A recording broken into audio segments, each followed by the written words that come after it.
வேடதாம்பட்டி சைலகிரீஸ்வரர் சைலாம்பிகை சிவன் கோவில் கொடிமரம் முதல் நுழைவாயிலில் நம்மளுடைய மனதில் உள்ள அனைத்து பிரார்த்தனையும் கொடிமரத்தை பிரார்த்தனை பண்ணணும்.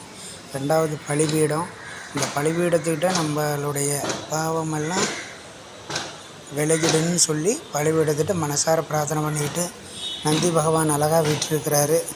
இந்த நந்தி பகவான்கிட்ட சுப கோரிக்கைகள் ஏதாவது இருந்தால் அதை சிவன்கிட்ட சொல்லும்படி வேண்டிக்கிட்டு, துவாரபால சக்தி 2 பேர் இருக்காங்க. இந்த துவாரபாலகர்கள் சக்தி அனுமதியோட நுழைவாயிலில் நுழைஞ்சி அம்பாள் மிக அற்புதமாக இருக்கா. கனகவல்லியாக சைலாம்பிகை தேவியை மனசார பிரார்த்தனை பண்ணிக்கிட்டு சிவருளை கிடைக்கணும்னு பிரார்த்தனை பண்ணிக்கோங்க.